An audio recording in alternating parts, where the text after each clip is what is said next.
Hello students, welcome back to my channel. हम लोगों ने टॉपिक स्टार्ट किया था परमुटेशन एंड कॉम्बिनेशन। अगर आप लोग आज ही ये वीडियो देखने आए हो तो इससे पहले आप लोगों को और 2 वीडियोस देखनी पड़ेंगी परमुटेशन कॉम्बिनेशन की। उसमें हम लोगों ने लीनियर परमुटेशन किया था। सबसे पहली वीडियो थी अरेंजमेंट ऑफ अल्फ़ाबेट्स और सेकेंड वीडियो थी अरेंजमेंट ऑफ नंबर्स। आज थर्ड टॉपिक है आपका परमुटेशन कॉम्बिनेशन में सर्कुलर परमुटेशन। कुछ नहीं है, अगर आप लोगों को लीनियर परमुटेशन आती है तो सर्कुलर परमुटेशन भी बहुत ही इजी है। सबसे पहले तो डिफरेंस चेक करते हैं कि डिफरेंस क्या है सर्कुलर और लीनियर में, क्या डिफरेंस है। लीनियर में अगर आप लोगों को 5 बंदों को बिठाना है तो कितने वेज में बिठा सकते थे आप? अगर 5 इंडिविजुअल्स हैं, आपको उनकी लीनियर अरेंजमेंट करनी है, आप कितने नंबर ऑफ वेज में कर सकते हो? ठीक है, मतलब boy 1, boy 2, boy 3, boy 4, boy 5, ये 5 बॉयज़ हैं, इनको कितने वेज में बिठा सकते थे? या तो इस ऑर्डर में बैठेगा या 5 4 3 2 1 2 3 1 4 5, कुछ भी ऑर्डर हो सकता है। तो टोटल हमारे पास आंसर क्या आता था? 5 फैक्टोरियल। जिसको ये चीज़ नहीं समझ आई वो पहले पिछली वीडियोस देखो। तो ये 5 फैक्टोरियल आंसर कैसे आता था? ये 5 फैक्टोरियल आता था हमारे पास। हमने क्या किया था, 5 बंदे हैं, पहला जो बॉय है, पहले बॉय के बैठने के कितने वेज हैं? 5 वेज हैं। या तो वो इस चेयर पे बैठ जाए, इस पे बैठ जाए, इस पे बैठ जाए, इस पे बैठ जाए, इस पे बैठ जाए। तो बॉय 1 के बैठने के 5 वेज। अब बॉय 2 आया, सपोज बॉय 1 यहाँ बैठ चुका है, ठीक है। अब बॉय 2 आया, बॉय 2 के बैठने के कितने वेज है? उसके पास 4 चेयर्स उसको खाली दिख रही हैं, उसके बैठने के 4 वेज हैं। बॉय 2 भी बैठ गया। अब बॉय 3 की बात करते हैं, सपोज बॉय 2 यहाँ पे बैठ गया। बॉय 3 के पास 3 वेज, अगले के पास 2, अगले के पास एक ही स्लॉट बच जाएगा 1 वे। तो यहां से हमारे पास आंसर आ जाता था 5 फैक्टोरियल। 5 × 4 × 3 × 2 × 1। इंटू हमने क्यों लगाया? क्योंकि पांचों के पांचों बॉयज को बिठाना है। एंड पिछली वीडियोस देखो, क्लियर हो जाएगा। तो हमारे पास आंसर आ गया 5 फैक्टोरियल। अब यही 5 बंदे हमने सर्कुलर डाइनिंग टेबल पे बिठाने हैं। इनको सर्कुलर डाइनिंग टेबल पे बिठाना है 5 बंदों को। अब आंसर क्या आएगा? क्या अभी भी आंसर 5 फैक्टोरियल आएगा? नहीं, 5 फैक्टोरियल तो नहीं आएगा। फिर क्या आंसर आएगा? अगर 5 के 5 बंदों को सर्कुलर में बिठाना है, सर्कुलर अरेंजमेंट उनकी करवानी है, तो आंसर क्या आएगा? आप लोग बुक्स में देखोगे या कहीं भी और देखोगे, आप लोगों को सिर्फ ये बताया जाएगा कि सर्कुलर परमुटेशन में आंसर n फैक्टोरियल की बजाय n-1 फैक्टोरियल आता है। जितने बंदे हैं उससे एक कम फैक्टोरियल आंसर आता है। अभी तक आप लोगों को ये पता होगा 4 फैक्टोरियल। बट ये 4 फैक्टोरियल बना कैसे? ये लॉजिक को समझना बहुत ज़रूरी है, ठीक है। अब ये बना कैसे, आप देखो। बॉय फर्स्ट से स्टार्ट करो। फर्स्ट बॉय आया, ठीक है, उसके बैठने के कितने वेज हैं? देखने में तो हमें लग रहा है 5 चेयर्स खाली हैं, ठीक है। क्या उसके बैठने के 5 ही वेज हैं? अगर वो इस चेयर पे बैठे, हम इस चेयर को कैसे डिफाइन करेंगे कि वो कहाँ बैठा है, सर्कल में कहाँ बैठा है? कोई डेफिनेशन है? क्या आप बोल सकते हो कि एक्सट्रीम लेफ्ट में बैठा है, या क्या आप बोल सकते हो एक्सट्रीम राइट में बैठा है?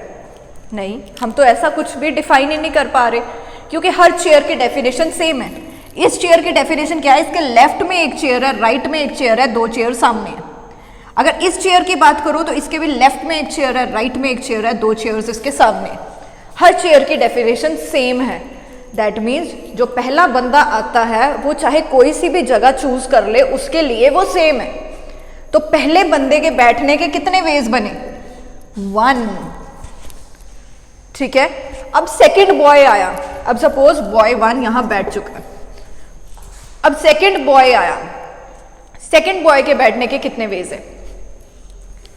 यहां बैठेगा तो वो बॉय 1 के राइट में बैठा है, फर्स्ट राइट में। यहां बैठेगा तो सेकेंड राइट में, यहां बैठेगा तो थर्ड राइट में, यहां बैठेगा तो फोर्थ राइट, या फिर उसके लेफ्ट में बैठा है वो। अब हर चेयर की डेफिनेशन अलग अलग हो गई। अब कोई आ चुका है, किसी के रिस्पेक्टिवली हम चूज कर सकते हैं कि विद रिस्पेक्ट टू बॉय 1 हर चेयर की डेफिनेशन अलग अलग है। तो अब बॉय 2 के बैठने के 4 वेज, बॉय 3 के बैठने के, अब सपोज बॉय 2 यहां बैठ चुका है, बॉय 3 के बैठने के कितने वेज? बॉय 3 के 3 वेज, ऐसे ही अगले के 2, अगले के 1। सो आंसर आ गया ना 4 फैक्टोरियल। ये पता होना चाहिए कि n-1 फैक्टोरियल कैसे आया, ये लॉजिक जानना बहुत ही जरूरी है। ठीक है, अब इस पे क्वेश्चंस कैसे से आ सकते हैं? वो कहेगा कि आपके पास 50 फ्लावर्स हैं, 50 फ्लावर्स के साथ आपने गार्लैंड बनाना है, कितने वेज में बना सकते हो? 50 फ्लावर्स के साथ गार्लैंड, गार्लैंड मतलब हार, कितने वेज में बना सकते हो? 49 फैक्टोरियल, n-1 फैक्टोरियल आंसर है। ठीक है, तो कोई भी ऐसे ऐसे क्वेश्चन आ जाएंगे, आपने n-1 फैक्टोरियल आंसर करना है, पर लॉजिक पता होना चाहिए कि उसके पीछे लॉजिक क्या है, क्यों पता होना चाहिए। कहाँ कंफ्यूजन आएगी? देखो, हमने ऐसा क्वेश्चन लीनियर परमुटेशन में भी किया था, अब यहां पर करते हैं। In how many ways 5 boys and 5 girls be seated on a circular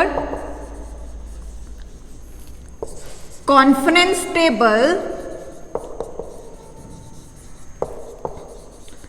such that no 2 girls sit together।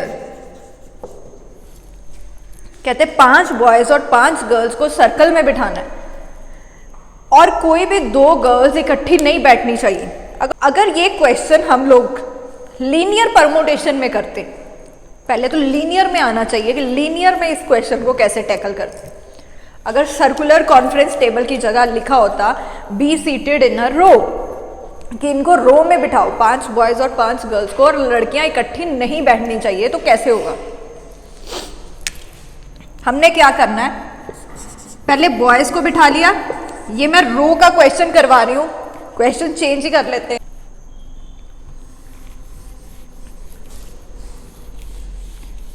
सबसे पहले रो वाला क्वेश्चन रिवाइज करवा देती हूं।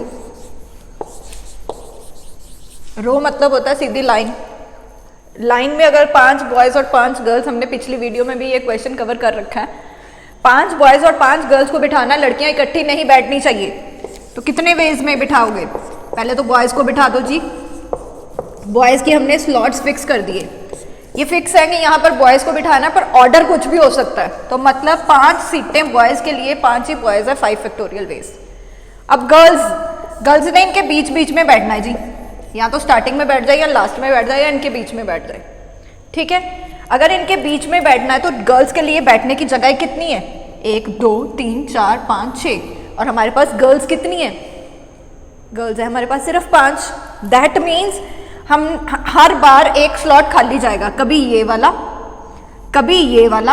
अगर ये वाला खाली जाएगा, B1 G1 B2 G2 ऐसे करके, एक बॉय एक गर्ल, एक बॉय एक गर्ल ऐसे बैठ गया।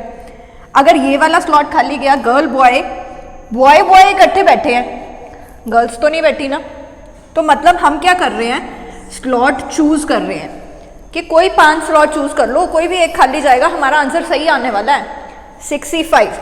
कोई 5 स्लॉट चूज कर लो जिन पे अरेंजमेंट कर दो।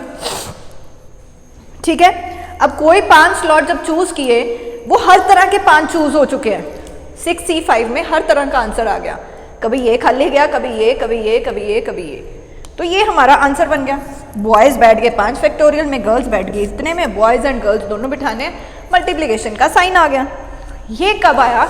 लीनियर अरेंजमेंट में लड़कियों को साथ में नहीं बिठाना, तो ये आंसर आता है। अगर सर्कुलर अरेंजमेंट में यही क्वेश्चन हो, जो अभी मैंने आप लोगों को पहले क्वेश्चन लिखा था, अगर सर्कुलर अरेंजमेंट में यही क्वेश्चन हो, और क्वेश्चन क्या बन गया, in how many ways 5 boys and 5 girls be seated on a circular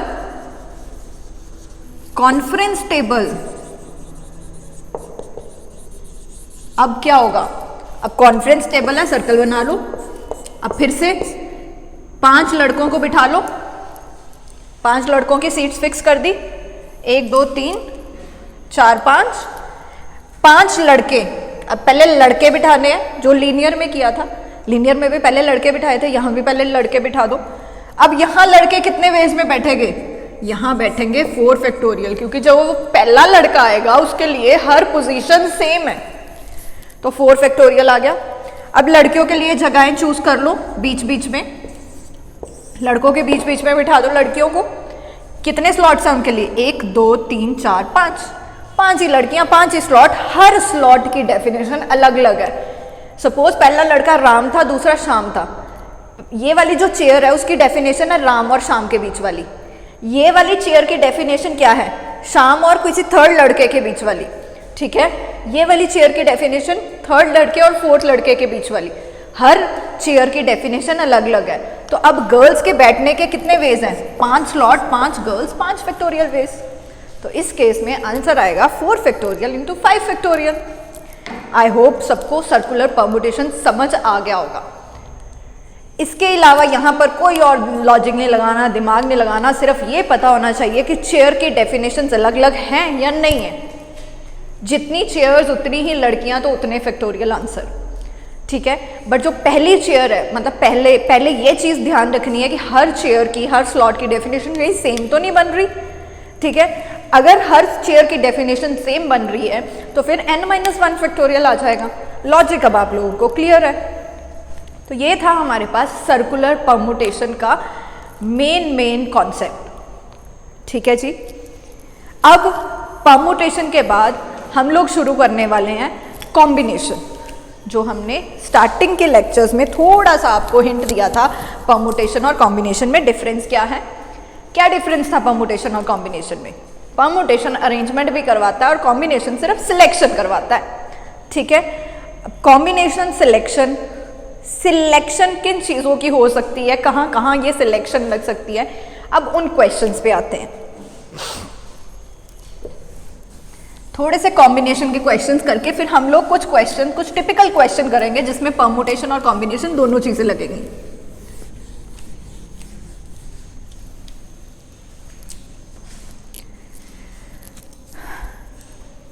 suppose we have to form a committee of 7 members and there are total of 5 males and 5 females.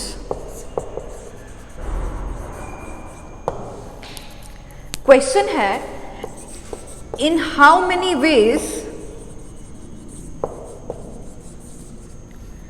committee of 7 members can be formed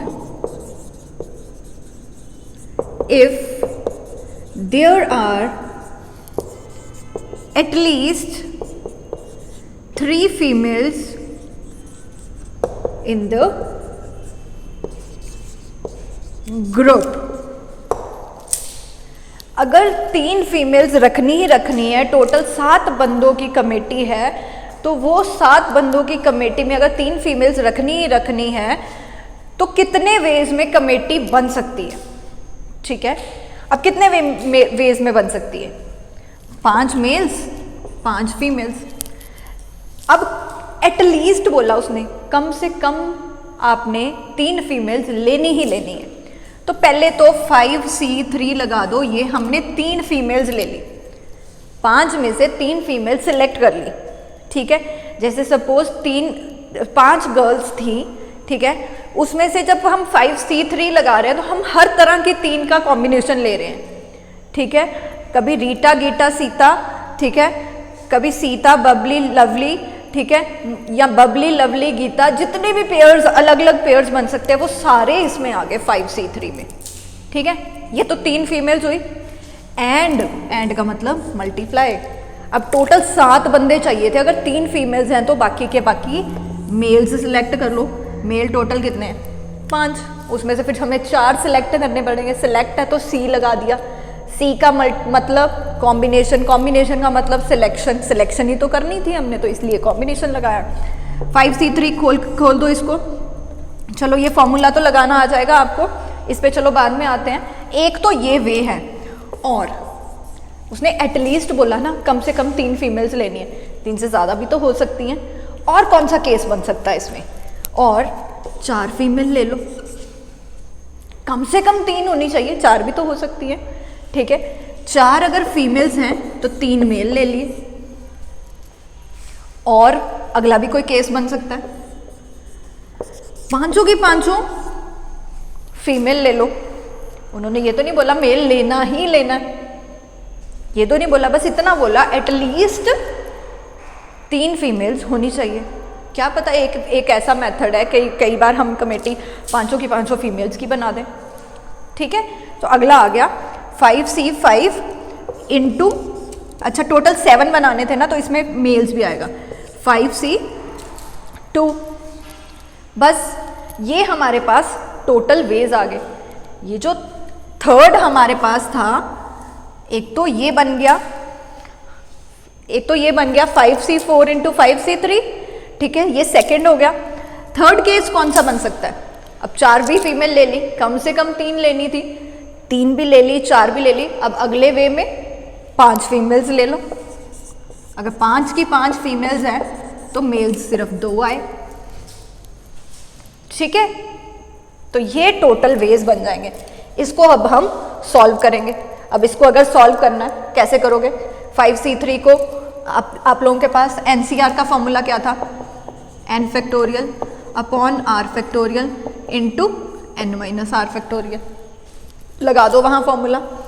5 factorial upon 3 factorial into 2 factorial multiply 5 factorial upon 4 factorial into 1 factorial. और का मतलब होता है plus, और का मतलब plus. अगला case फिर से 5 फैक्टोरियल अपॉन 4 फैक्टोरियल इंटू फिर से वही चीज़ 5 factorial into 3 factorial into 2 plus 5 factorial upon 5 factorial into 0 factorial. 0 factorial का आंसर 1 होता है इंटू 5 फैक्टोरियल 2 फैक्टोरियल 3 फैक्टोरियल। इसको सॉल्व कर दोगे, सॉल्व कैसे होगा ये, 5 इंटू 4 इंटू 3 फैक्टोरियल, 3 3 कट गया, 2 2 ज़ा 4, ये बन गया 10। अब ये भी सेम चीज़ थी, ये भी सेम चीज़ थी, इसका आंसर 10 10 बना, इसका आंसर 5 बनना है। 10 इंटू 5 50, पहला तो आ गया 50, इसको सॉल्व कर लेना, इसका 5 बनेगा। 5 इंटू 4 फैक्टोरियल एक्सपैंड करोगे, ठीक है। देन प्लस फिर से 5 इंटू 10 50 प्लस अगला क्या बनेगा, 5 फैक्टोरियल कट गया, 1 आ गया, और इसका आंसर अभी हमने 10 निकाला प्लस 10। तो टोटल 110 वेज में आप कमेटी बना सकते हो। टोटल 110 वेज में आप ये कमेटी 7 मेंबर्स वाली कमेटी बना सकते हो, ठीक है जी। आई होप इतना क्लियर होगा। नेक्स्ट देखो, नेक्स्ट कौन सा क्वेश्चन बन सकता है, there are 10 students, there are total of 10 students, how many ways committee of 3 members be formed if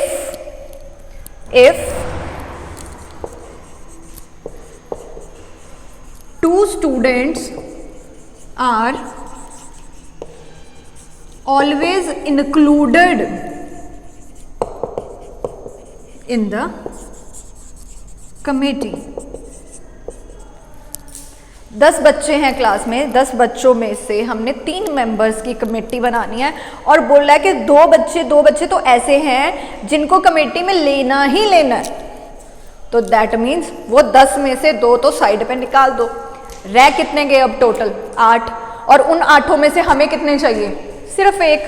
सो इसका आंसर क्या बनेगा, 8C1, क्योंकि टोटल में से हम 2 बच्चे ऑलरेडी कमेटी में लेने ही लेने हैं। कमेटी तो 3 मेंबर्स की बनानी थी, ठीक है, 2 हमने ऑब्वियसली इंक्लूड करने ही करने हैं।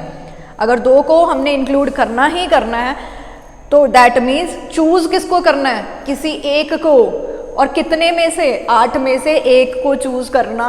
8C1 का आंसर 8 ही आता है। 8 वेज में 8 ही टोटल वेज आएंगे इसके। आई होप सबको समझ आ गया होगा कॉम्बिनेशन का मतलब, कॉम्बिनेशन कहाँ लगाना है, ठीक है, सबको क्लियर है ये चीज़? All right.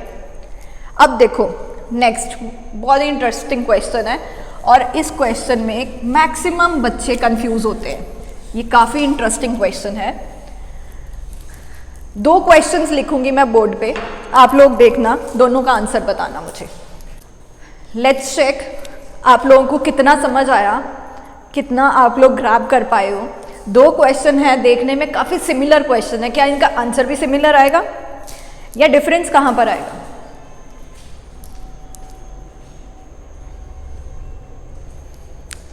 बताओ। सबसे पहले ये तो अभी हमने कमेटी वाले क्वेश्चन तो अभी हमने किए, ठीक है, कमेटी वाले क्वेश्चन अभी हम लोगों ने किए जब हमें कमेटी बनानी थी। 5 मेल्स में से सिर्फ 3 मेल्स चूज करने हैं, 5 में से 3 मेल्स चूज करने हैं, ठीक है, तो चूज करने हैं मतलब सिलेक्ट करने हैं, 5C3 आ गया। एंड 7 फीमेल्स में से 2 फीमेल सिलेक्ट करनी है, तो एंड 7 में से 2 सिलेक्ट कर ली। अब ऊपर वाले क्वेश्चन में आ जाओ। ऊपर वाले क्वेश्चन में क्या बोला? 3 वॉवल्स हैं, 5 वॉवल्स में से 3 वॉवल सेलेक्ट करने हैं क्योंकि 3 वॉवल का नंबर बनाना है, सॉरी वर्ड बनाना है, और 2 कॉन्सोनेंट भी होने चाहिए उस वर्ड में। टोटल कॉन्सोनेंट कितने हैं? क्या यही आंसर आएगा इसका? क्या यही आंसर आएगा? नहीं, ये आंसर नहीं आएगा क्योंकि अब हमने वर्ड्स बनाने हैं, शफलिंग भी तो होगी।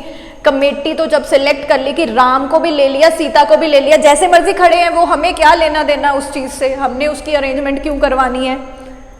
वहां पर अरेंजमेंट नहीं आएगी, सिर्फ सिलेक्शन लगा। अब यहां पर वर्ड बनाने हैं, डिफरेंट वर्ड्स, वर्ड बनाने हैं, ठीक है, तो वर्ड के लिए हमें अरेंजमेंट भी लेनी पड़ेगी। अब अरेंजमेंट करनी है, 3 हमारे पास वॉवल हैं, 2 हमारे पास कॉन्सोनेंट है। टोटल अरेंजमेंट जरूरी तो नहीं उन्होंने बोला वॉवल अलग रखो कॉन्सोनेंट अलग रखो, मिक्सचर हो सकता है, पहला वॉवल दूसरा कॉन्सोनेंट, फिर वॉवल फिर कॉन्सोनेंट, कैसे मर्जी लिख दो, 2 कॉन्सोनेंट इकट्ठे कर दो, फिर वॉवल इकट्ठे कर दो, कैसे मर्जी कर दो, ठीक है। तो टोटल अरेंजमेंट्स मतलब 5 की अरेंजमेंट आप लोगों ने करनी है, तो इसलिए इंटू 5 फैक्टोरियल। आई होप यहाँ तक आप लोगों को सारा समझ आ गया होगा। अगर नहीं तो एक बार दोबारा से वही सेम वीडियोस देखो। अभी तक हम लोगों ने 3 वीडियोस कर ली हैं इस चैप्टर की, linear arrangement, circular arrangement, permutation plus combination, इनका mixture, everything has been covered so far.